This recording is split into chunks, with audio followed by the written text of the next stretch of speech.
We're ready to rock and roll on a Monday morning, ladies and gentlemen. Well, it might not be Monday morning that you're looking at this on Facebook or indeed listening to it as a podcast. But wherever you are and whenever you're listening or watching, whatever, welcome to the Court of Public Opinion. I'm Jeremy Cordeaux. Peter Clayton's behind the camera. And before we get into some meaty bits, some birthday things. Happy birthday if you're having a birthday, wedding anniversary, day of celebration. May it be a good one. July 3. July 3, John Logie Baird demonstrates the first colour television transmission in London in 1928. Can you believe that? 1928. Golly, golly, golly. I remember when I was at Channel 10 at the time when they introduced colour into Australia, and that would have been, oh golly, would have been 72? Yes, early 70s, yes. Yeah.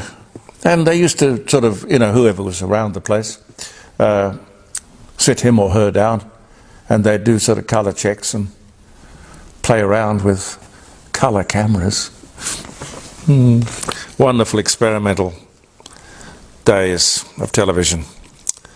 Very good professional days. I must admit I enjoyed all my time, the early days of television at Channel 10. July 3, 1986 in Germany, Carl Benz drives the first automobile. 1886. Judith Durham, Australian folk pop singer, The Seekers, Georgie Girl, A World of Our Own, was born in Essendon, Victoria. She died in 2022, but born in 1943. I thought the most beautiful thing she ever did was When Will the Good Apples Fall on My Side of the Fence? I loved that. But they had so many wonderful songs. Tom Springfield wrote a lot of them. It's just another great era in that early 60s bit. Jim Backus. Jim Backus, American actor.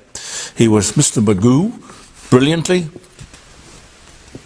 Rebel Without a Cause, he was in that. He was in Gilligan's Island. He was the voice on lots of different cartoon characters as well. He dies of pneumonia at 76 in 1989.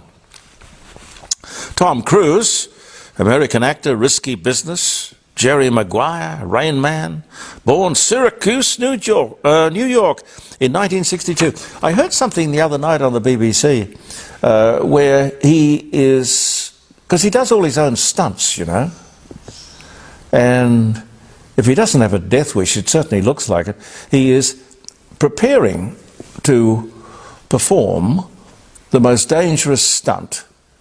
No stunt men, he's doing it himself, which has got to have a lot of credibility. But I'm surprised that the studio, who would have a lot of money tied up in his survival and well-being, I'm surprised they'd let him do it. But he's going to run a motorcycle off a cliff or something. And it's being talked about as the most dangerous stunt ever performed for the cinema. I guess that's one way to get people's attention. Trigger, Roy Rogers' horse, dies in 1965. Trigger was you'd know, Pete, a Palomino? Palomino, oh yeah. Yeah, the beautiful honey-coloured horse with the light-coloured mane and tail. Another horse I love is a buckskin, which is a pale colour, but with a black mane and a black tail. I'm very superficial, for which I apologise. Laura Branigan, American singer, songwriter. Gloria. Alan Jones, the Australian 2GB talk show phenomenon, would use Gloria as his theme. I was never sure why. But anyway, his critics found a reason. In 1952, Laura Branigan was born in New York. She died in 2004.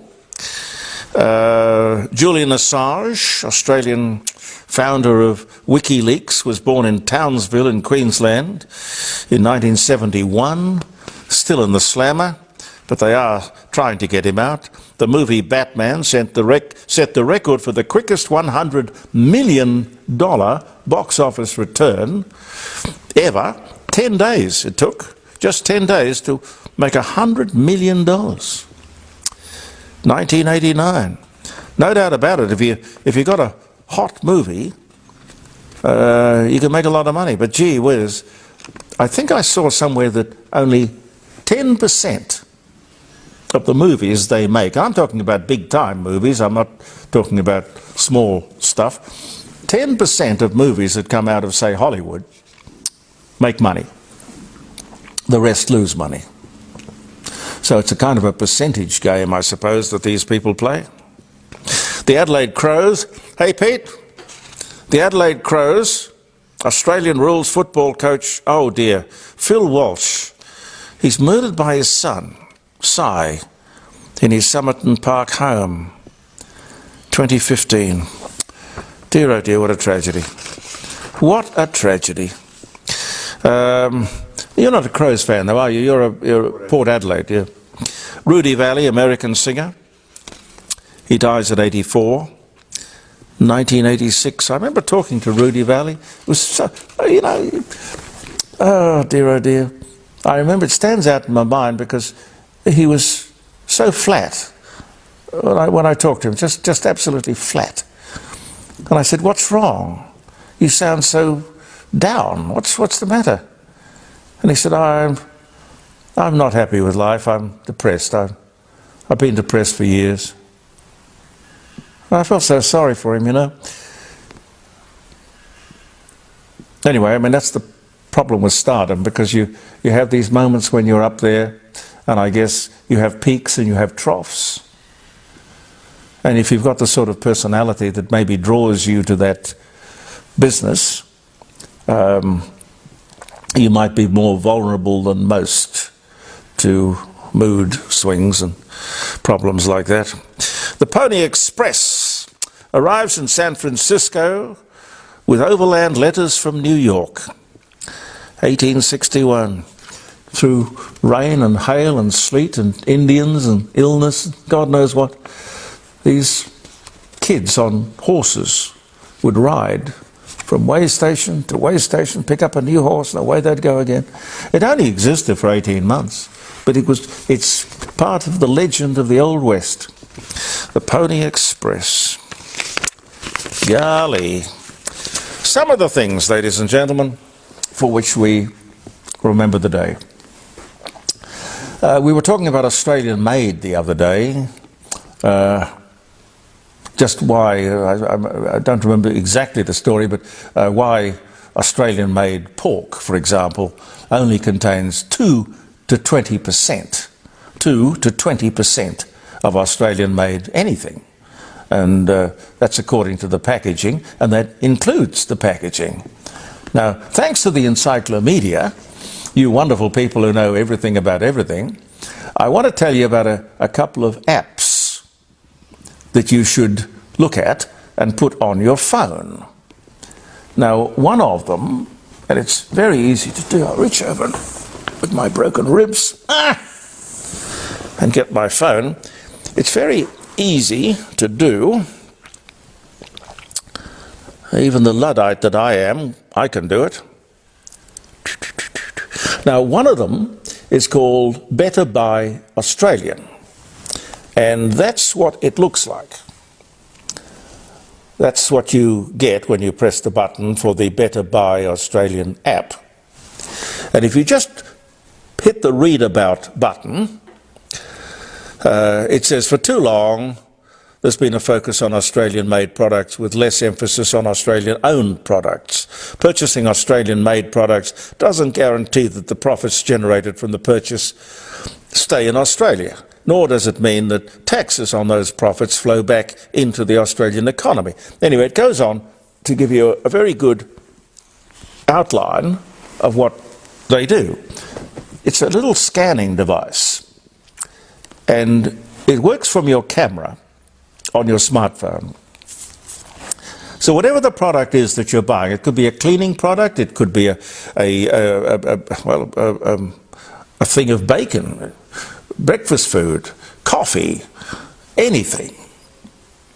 You just hold your camera up to it, and this little thing on your screen goes up and down, reads the barcode on the item, and then tells you who owns the company, where it was made, where the money goes.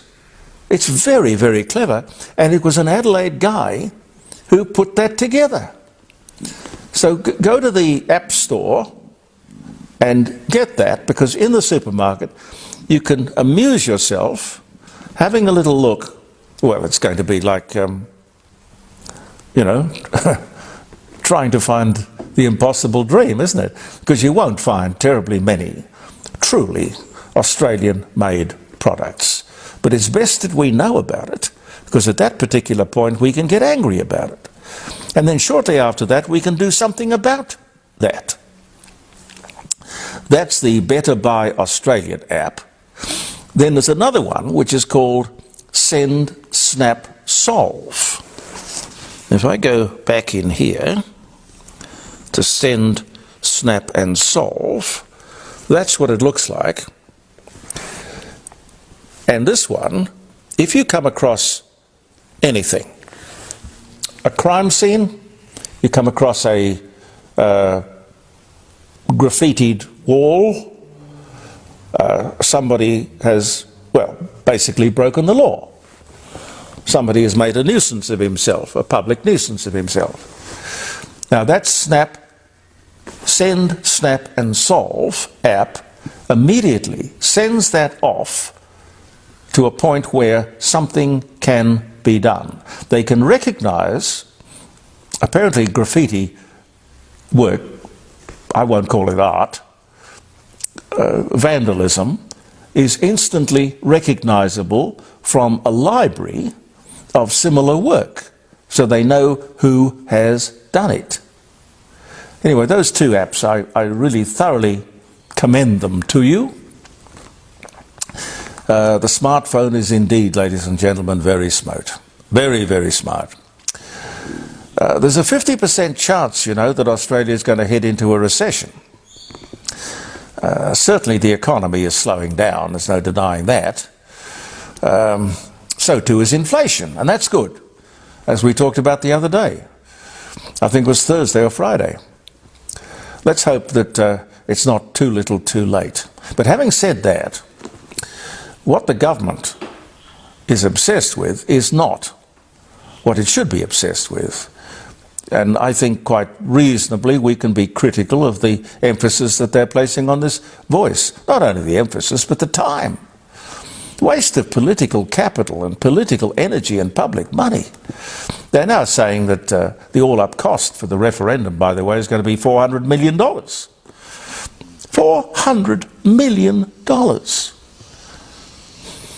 That includes the mail-outs and the advertising. But it is a ridiculous amount of money, isn't it? When even now, at this stage, with the polls, they know it's lost. But if you must have it, if you must, just add it to the next federal election. It could be far cheaper. We have to have the next general election. So while you're in the booth, answer a couple of extra questions. Why not? There's the voice thing. And by the way, while you're there, how about a yes or a no for cheap electricity? Yes.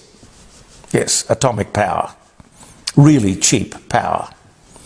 Now, we've got atomic submarines. There's nothing to be frightened of. Atomic power, which would, of course, flow through, the cheap electricity, I mean, to every aspect of life. Everything we use, everywhere we go, everything we buy, we're just simply using our natural resource, uranium. And don't say you're worried about having an atomic reactor about the place. Lucas Heights, in the southern suburbs of Sydney, has been there for 50 years without incident. It is an atomic reactor. That's simple. You know, in India, I heard this the other night too, in India there is a Muslim, an Islamic minority. And for years they've been treated differently, at their request, mind you, under the Constitution. Different arrangements for various things, including marriage. And it's based on religious grounds. The government has now decided, and they haven't gone out and sought approval from anyone, they've just decided that this is discriminatory.